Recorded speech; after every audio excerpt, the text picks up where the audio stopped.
Hey, what's up guys? Welcome to a new video. So in this one then, I've got a day one strategy to go through with you. I made it myself, and the way I designed this then is to essentially take you from having nothing, i.e. on day one, all the way to having a fully functioning Shopify store with some winning products, running some profitable Facebook ad sets as well. I have exported this strategy into a PDF, so if you do want to get your own copy and use for your own reference, you can do so. It won't cost you any money. Just simply check out the first link in the video description down below. Before we jump into it then, one final thing I just want to quickly say is that I do read every single comment, so if there is something you want to ask me, then simply leave your comment down below. I will see it, I will read it, and I will answer it. If you enjoyed the video, make sure you let me know. Just simply hit that like button. And finally, I do upload 4 videos every single week, so for regular and consistent content, please do make sure you subscribe to my YouTube channel. That being said, thanks again for tuning in. I hope you enjoy it, and let's get straight into it. So the starting budget then for this strategy is £500. This will allow us to get the required and necessary Shopify apps, pay for the required plan, and obviously do all the testing we need to on Facebook and the scaling as well. Remember, you also need some funds left over to consider the order fulfillment. The faster we can fulfill our orders, then the better, because the faster our customers will receive their products. So to start from the very beginning then, you need a Shopify plan, which is going to cost you $29. Now for the sake of ease, I'm just going to do everything in pounds. Being in the UK myself, it's just easier to do this. Shopify won't let you sell either until you sign up to a paid plan, so this is a expense that you can't avoid essentially. In terms of the apps I recommend, there's 4 kind of apps in which I strongly recommend that you need and that you get. If you want to add any others on top of this, then that's completely up to you. Number 1 is Below. It is 100% necessary to create the link and integration between AliExpress and Shopify. Number 2 is an upsell app. This is going to cost you about £20 per month depending on which one you use. So a lot of people always ask me then whether having an upsell app is necessary, and there's only one answer to this question, and that is yes. To illustrate how powerful this is then, I read a study. It was going a while back now, so I can't truly remember the specific numbers, but I think it was in America, in the Southwest region. All the branches there adopted the method of asking their customers a simple question. All they would simply say to them is, would you like fries with that? And simply by offering that as an upsell, so that's what an upsell is when somebody buys something, you simply ask them if they would like to increase the size of their order or buy something else as well. And by doing this then, the branches in that particular region were able to increase their sales by an extra, I think it was $120 million, simply by asking a question. It doesn't cost them anything to get their staff to ask that question, and they were to make that considerable gain in sales. So make sure you have an upsell app basically. Point number 3, or app number 3 then, is Looks Reviews. Just to quickly mention, I'm not affiliated with any of these apps, by the way, so these truly are my genuine recommendations. Looks Reviews, in my opinion, is the best kind of review app because of this layout and the reviews you can integrate from AliExpress. Just head over to the Shopify App Store, check it out, see what you think, and it's going to cost you about £10 per month. In my opinion, it's an absolute must-have, and we'll be getting into why later on in the video. The 4th and final one then is a free shipping bar, because one of the biggest reasons why people abandon checkout is because they have to pay an additional fee for shipping. So we're going to include free shipping with all of our products, and we're going to advertise the fact to all of our customers too, because then that's one less worry or one less reason why they might leave our store without making a purchase. So that brings our total spend so far to £89. In terms of the theme then, I want you guys to use the debut theme. It's 100% free. You can get it from Shopify themselves. It won't cost you any money. And to give you an example then of a debut theme store, here is the very first Shopify store I created.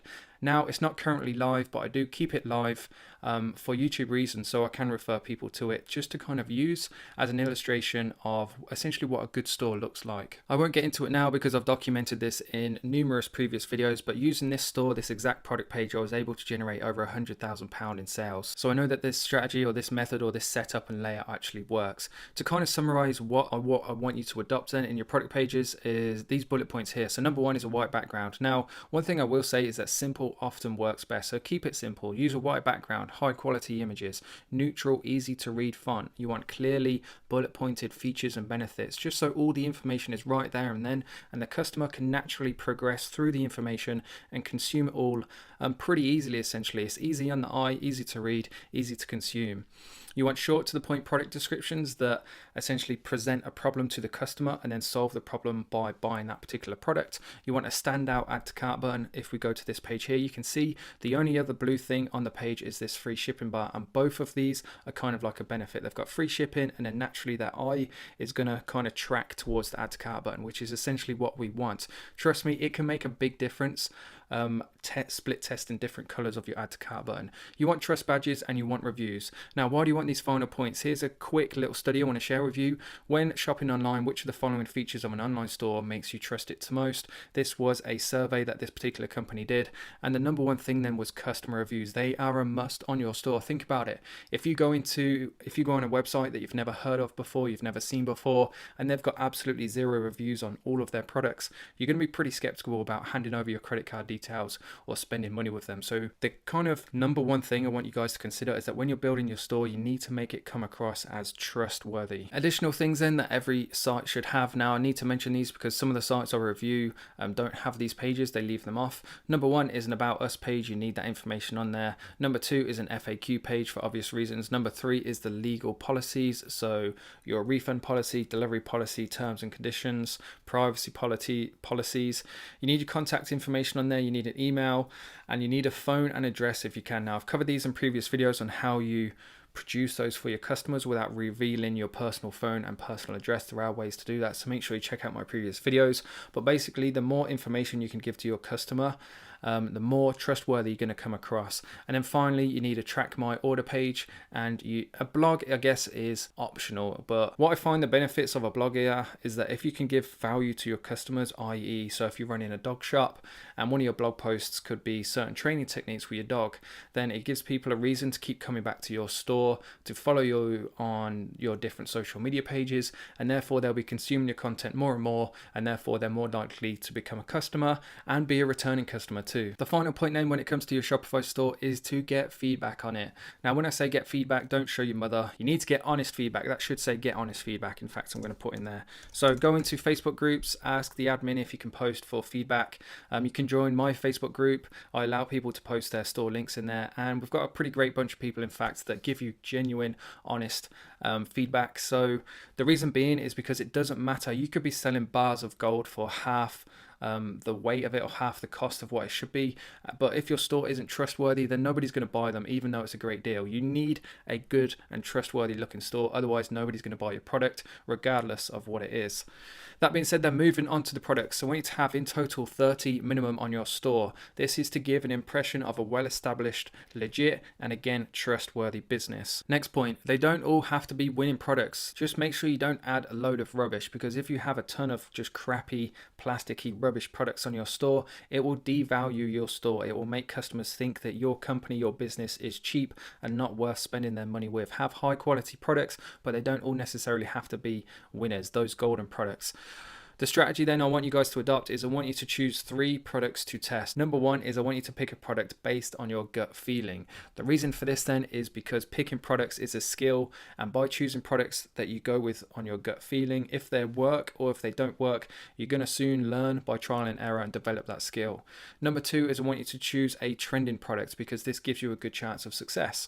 Number 3 is tried and tested, so i.e. a product that you know is selling successfully. How do you find these products then? Number 1, in terms of your gut feeling products, so the numbers correspond with each other. You can use all the different product research tools in the world. These are just a few of the popular ones. You've got Thieve.co, you've got Ecom Hunt, you've got CJ Dropshipping, AliExpress, and of course Facebook. Number 2 then, to find trending products, then Google Trends is the place to be. In my opinion, it doesn't matter what product you add to your store, you should always check it on Google Trends, because the information it gives you for free as well is just invaluable.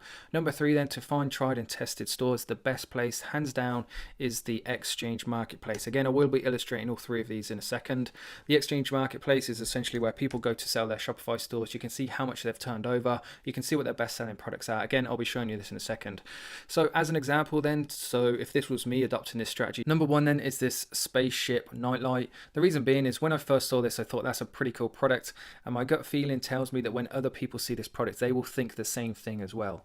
Number 2 then, in terms of in terms of trending products, we've got gym leggings up here. here. So this is just an example, and this is just an example then of a good product. If I show you this in real terms, so this is Google Trends. Essentially, put your search term up there, so that would be your product. You can choose your country, you can choose the timeline, and then you can see the actual interest over time. And what you're looking for then is a product that's as close as possible to 100. If you see, if I scroll across, you get different ratings. So that's 53, and essentially what that's telling you then is how popular that current search term is. So you can see that gym leggings at the point at right now is the most popular it has ever been in the past 16 years. The other important information that Google Trends gives you is the interest by region too. So essentially you can see what countries are currently searching for this search term. So essentially you know which countries to target when it comes to Facebook ads.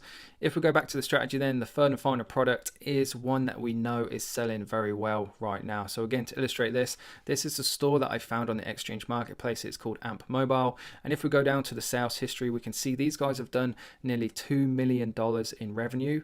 Now, what we want to do then is if we head over to the actual website, we can use the Shopify Inspect Chrome extension. We can go straight to their best-selling products, which is this AMP station. If we click on it, it'll take it to their product page. Now we know that this store has done nearly $2 million in revenue, and this is one of their best-selling products. So we know that this is a winning product essentially, and that is going to be the third product that I want you guys to kind of base this strategy on and actually use and implement.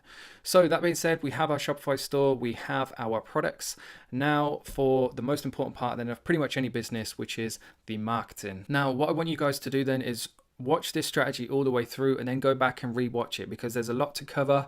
It might get confusing at points, so if it does, make sure you leave a question down below. Like I said, I will answer it, but trust me, I've used this strategy time and time again and it never fails to work. So where you start then is essentially from the very beginning is we're going to have one CBO campaign, one ad set per product, and one creative per product. So essentially we've got a CBO campaign, and then within that campaign we're going to have 3 ad sets, one ad set per product, and we're also going to have one creative per product. The conversion objective will be view content, because if we go after purchase, our reach is going to be lower, therefore we're not going to get as much data back, therefore we're not going to be able to make as good a judgment of which product is performing best. When it comes to finding products that are working, i.e. so when you're testing them, then the more data you can get back, then the better, because then the more accurate decision you can actually make. We're going to target one country because it's the beginning. We want to kind of keep things relatively narrow. We don't want to bite off more than we can chew just yet. We want to go for all ages and genders. That way, essentially, we can see where the data is coming from as well. The detailed tags and options I want you guys to use then are online shopping narrowed by engaged shoppers. So to show you how you would set this up in real terms, here is an example ad set that we are creating. So in here, we're going to put online shopping, and that's going to target everybody who has shown an interest in online shopping. If I can spell it correctly, let's just go back. Online shopping, and then the next thing we want to do is narrow audience, and we want to go for engaged shoppers. And essentially what that means is it's going to be anybody who has clicked the shop now button. Engaged shoppers, it's going to be anybody who's clicked the shop now button, which is obviously a good sign. It's people who are interested in buying a particular product.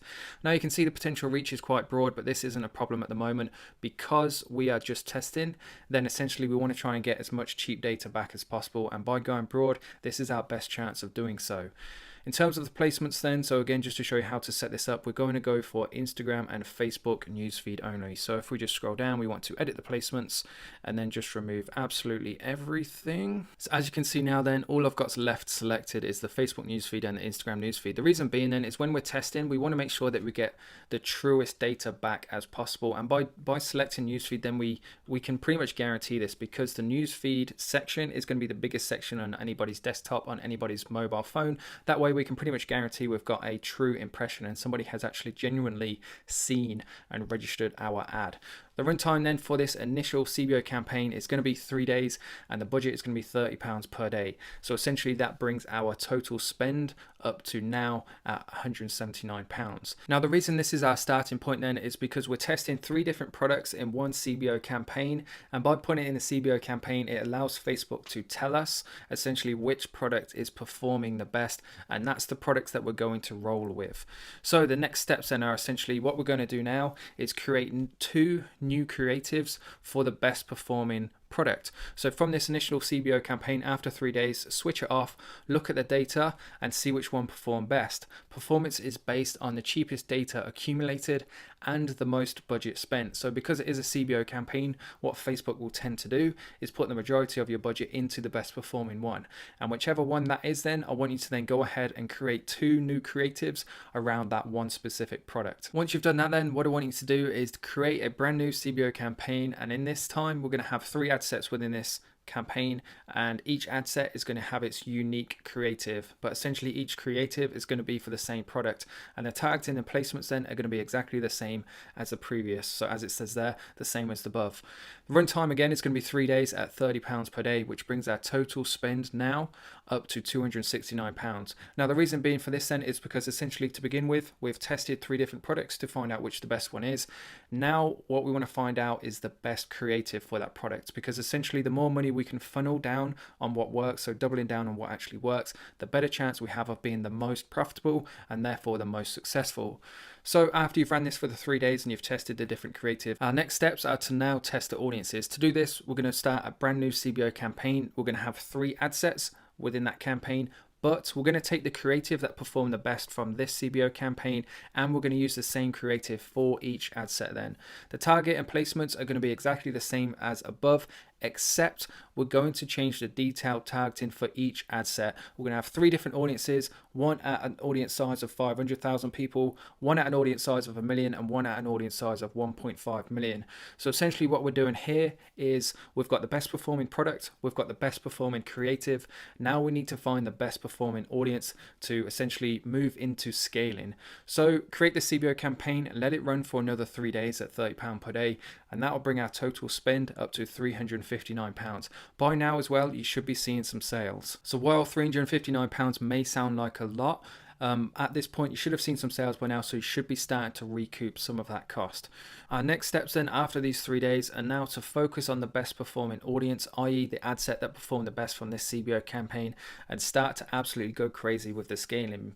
Now the reason of why this works, and I like to explain absolutely everything I do, number one is we are testing absolutely everything. The more you test, the more or the better chance you're going to have for finding essentially what works. So we're testing different products, we're testing different creatives, and we're testing different audiences, and they are the 3 kind of key features to any successful Facebook campaign. So we essentially, as it says there, finding the best of everything to then focus on and scale. Now I was going to include the CBO scaling strategy for this video, but I've just realized I've been talking for like 20 minutes now, so I'm going to include it in a different video. Let's say if we can get this video to 100 likes, and I'll release part 2, which will be the CBO scaling strategy that follows on from this. That being said then guys, that pretty much just covers everything. So one final thing I want to say is thank you very much for watching.